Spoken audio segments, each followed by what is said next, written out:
आप देखने जा रहे हैं जगत गुरु तत्वदर्शी संत रामपाल जी महाराज जी के मंगल प्रवचन। अब वास्तविकता ये है कि हम परमात्मा को निराकार मानते रहे, लेकिन परमात्मा साकार है। अब आपको हम प्रमाण देंगे। अब आपको सदग्रंथों से रूबरू कराते हैं। सबसे पहले पवित्र वेदों को लेते हैं कि उसमें परमेश्वर के विषय में क्या जानकारी दी है। वो परमात्मा स्वयं ही आते हैं, अपने तत्व ज्ञान को आप ही बताते हैं। ऋग्वेद मंडल नंबर 9 सूक्त नंबर 96 और मंत्र नंबर 16, 17, 18, 19 और 20 में ये स्पष्ट होगा कि वो परमात्मा अपने मुख से अमृतवाणी उच्चारण करता है और वो कवि के नाम से भी प्रसिद्ध हो जाता है, लेकिन वो होता है भगवान ही। वो परमात्मा होता है, अपनी महिमा की अपनी वाणी आप ही सुनाता है, जिस कारण से उस परमेश्वर को, उस अमर पुरुष को कवि की उपाधि दे देते हैं। कविताओं के माध्यम से, लोकोक्ति यानी लोकोक्तियों के माध्यम से, दोहों के माध्यम से अपना ज्ञान प्रचार करने के कारण वो प्रसिद्ध कवि की उपमा भी प्राप्त करता, उपाधि प्राप्त करता है। लेकिन वो होता है परमात्मा, और वो परमात्मा कबीर देव है। वो कबीर वाणी द्वारा अपनी साधना बताता है। ये देखिएगा पवित्र ऋग्वेद हिंदी भाष्य मंडल 9 और 10 महर्षि दयानंद सरस्वती। ये कहाँ से प्रकाशित है? प्रकाशक सार्वदेशिक आर्य प्रतिनिधि सभा, महर्षि दयानंद भवन, रामलीला मैदान, नई दिल्ली। ऋग्वेद आर्य भाषा भाष्य महर्षि दयानंद सरस्वती कृत। मुद्रक हैं Prince offset printers, 1510, Pataudi house, Daryaganj, नई दिल्ली। अब इसमें हम आते हैं मंडल नंबर 9 के सूक्त नंबर 96 में, और मंत्र नंबर 16 से आपको परिचित कराते हैं। देखिएगा ऋग्वेद मंडल नंबर 9 सूक्त 96 मंत्र नंबर 16। इसमें वेद ज्ञान दाता ब्रह्म कह रहा है कि हे परमात्मन, हे परमात्मा, सर्वोपरि रहस्य श्रेष्ठ नाम, ये संस्कृत है ब्रैकेट में जो यहाँ लिखा है, सब आयुध है, श्रोत्र भी पुयमान अभर्ष गुहम चारु नाम।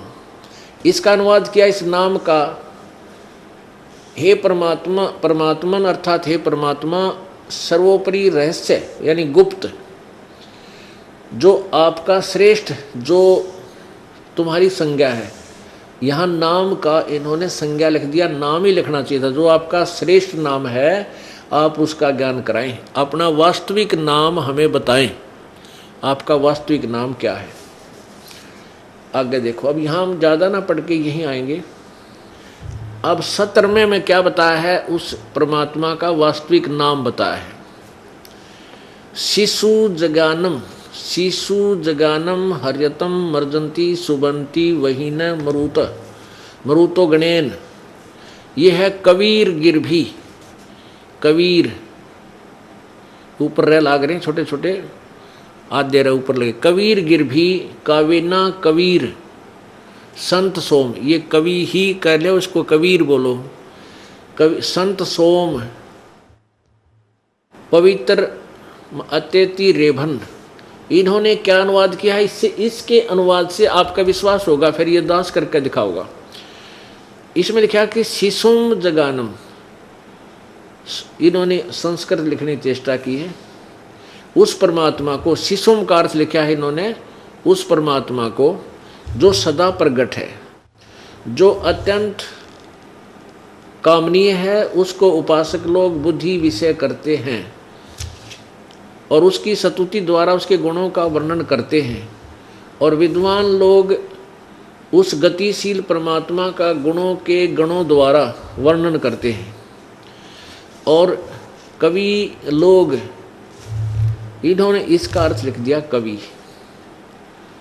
इनका ये कबीर गिरभी, इसके दो भाग कर दिए, कवि कवि लोग, गिरभी माने वाणी द्वारा। हम इसको लिख देते हैं कबीर वाणी द्वारा। ये कबीर है, हम इसको कबीर वाणी द्वारा। इन्होंने कवि का अर्थ कवि लोग लिख दिया, हम लिख दें कबीर गिरभी, कबीर वाणी द्वारा। काव्यन्य कविताओं से उसकी स्तुति करते हैं। सोम स्वरूप पवित्र वह परमात्मा कारणवस्था में अति सूक्ष्म प्रकृति को गर्जता हुआ अतिक्रमण करता है। आगे देखो, 17वें में स्पष्ट किया उसका नाम क्या है।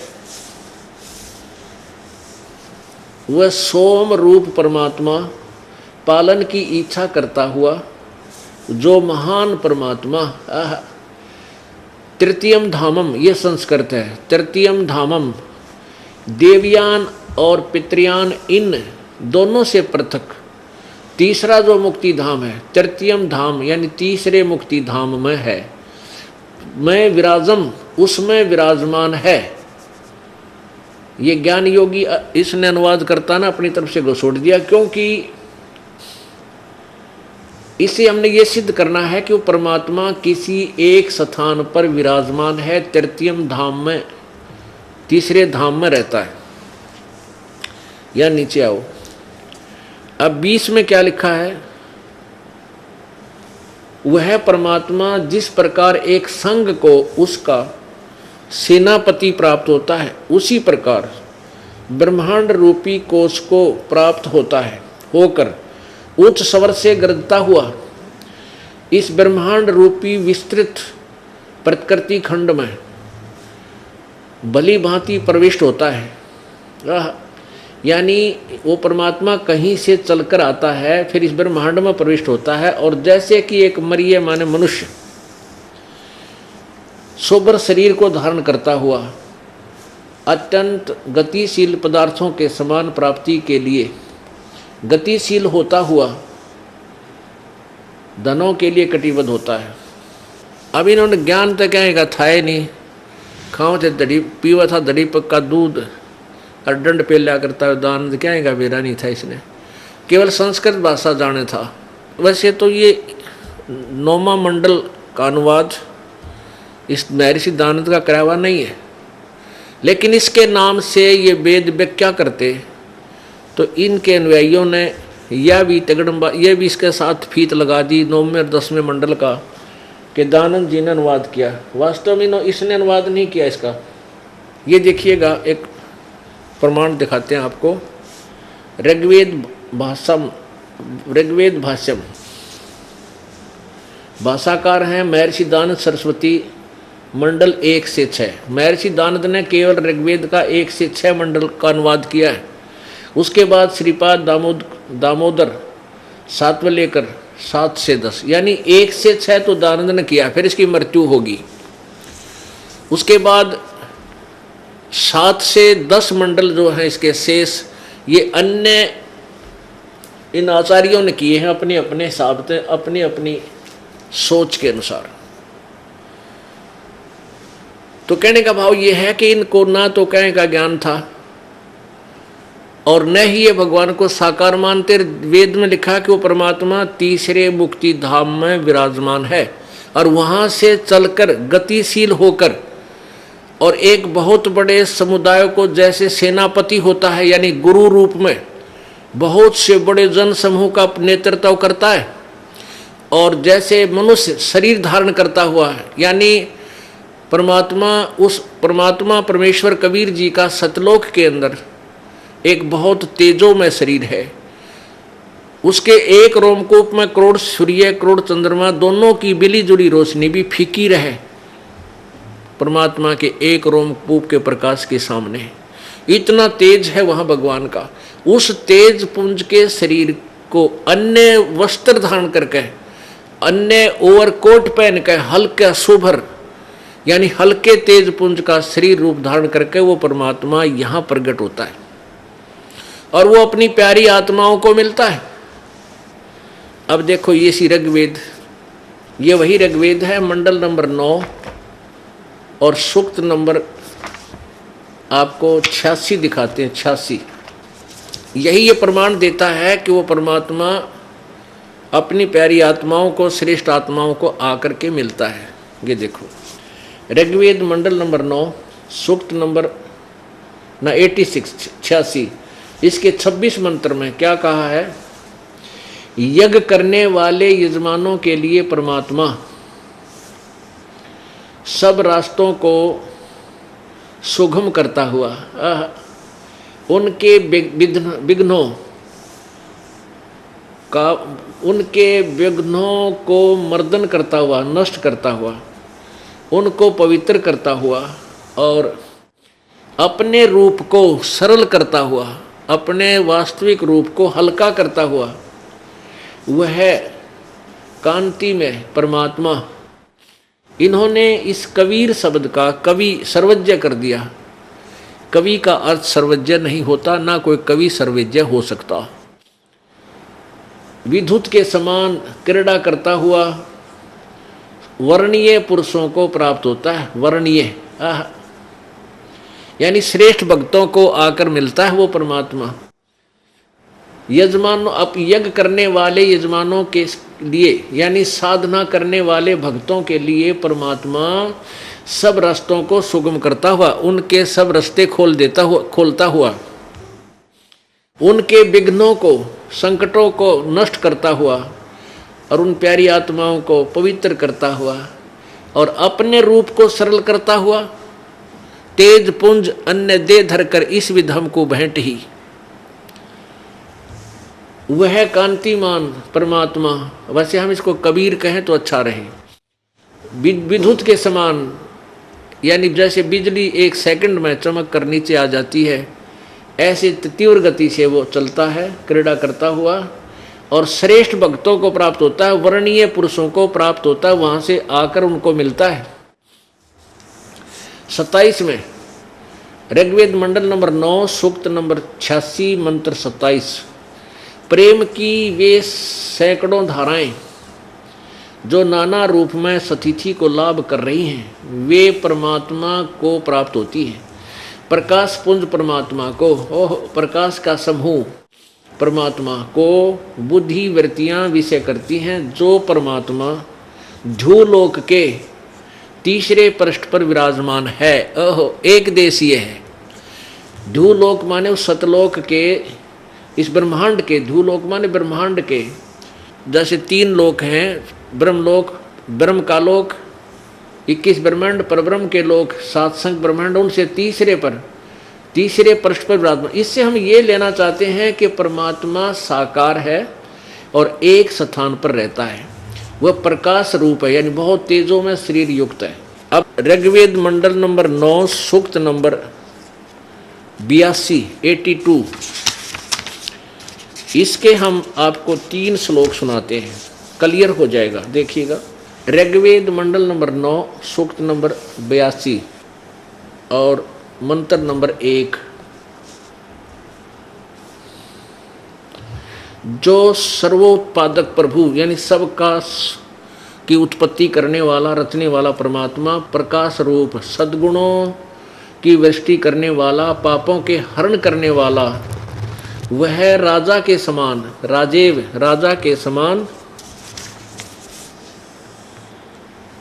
राजा के समान दर्शनीय है, साकार है। वह पृथ्वी लोक लोकांतर के चारों ओर शब्दमान हो रहा है। वह वर्णीय पुरुषों को, वर्णीय माने श्रेष्ठ पुरुषों को, जो दृढ़ भक्त हैं यानी सच्चे भक्त हैं, उनको पवित्र करता हुआ प्राप्त होता है, उनको आकर मिलता है वो परमात्मा। जिस प्रकार विद्युत स्नेह वाले स्थानों को आधार बनाकर प्राप्त होता है। यानी वो परमात्मा जैसे बिजली गिरा करे ना अपने हिसाब से, ऐसे ही वो परमात्मा इतनी गति से सतलोक से चल कर आकर अपने भक्तों के पास प्रकट होता है, उनको ज्ञान समझाता है। आगे देखो दूसरा मंत्र, ऋग्वेद मंडल नंबर 9 और सूक्त नंबर 82 का मंत्र अब 2 देखते हैं। हे परमात्मन, उपदेश करने की इच्छा से आप, यानी यहाँ सच्चा ज्ञान देने के लिए आप महापुरुषों को प्राप्त होते हो, अच्छी आत्माओं को आकर मिलते हो, प्राप्त होते हो। आप अत्यंत गतिशील पदार्थ के समान हमारे आध्यात्मिक यज्ञ को प्राप्त होते हो, यानी बहुत तेज चलने की गति से हमारे पास आते हो। आप कबीर हैं, कवि सर्वज्ञ हैं, शुद्ध स्वरूप हैं। हमारे पापों को दूर करके हे सोम आप हमको सुख दें और प्रेम भाव को उत्पन्न करते हुए पवित्रता को उत्पन्न करें। आगे देखो अब तीसरा मंत्र, पवित्र यज्ञों में रक्षा से आप प्राप्त होते हैं। पृथ्वी लोक आदि लोकांतरों में गति करते हुए सर्वव्यापक आप, सर्वव्यापक अर्थ नहीं आपका, आप गति करते हुए आप स्वयं गतिशील होकर विराजमान होते हैं। अपने आत्माओं इन्होंने रट्टा ला रखा था, भगवान निराकार है, सर्वव्यापक है, वो कण कण में विद्वान है, कहीं एक देशीय नहीं है। और वे जिसको एक देशीय बता रहे हैं, मनुष्य सदृश बता रहे हैं, वहाँ से साकार बता रहे हैं, वहाँ से चल कर आता है और श्रेष्ठ भक्तों को, यानी विशेष पुण्यात्माओं को, जो उनके खास भक्त होते हैं उनको मिलता है। वो परमात्मा किस किस को मिला इस कलयुग में? आदरणीय धर्मदास साहब जी को मिला बांधवगढ़ में, बांधवगढ़ के रहने वाले को मथुरा में, और आदरणीय मलुकदास जी को मिला, आदरणीय दादू साहब जी को मिले, आदरणीय गरीबदास साहब जी को मिले, आदरणीय नानक साहब जी को मिले, आदरणीय घीसा साहब जी को मिले। वो परमात्मा स्वयं आकर के उनको मिले और उनकी आत्मा को सचखंड लेकर गए, वहाँ से सारा व्यवस्था उनको बताई, अपना पूरा परिचय दिया प्रभु ने।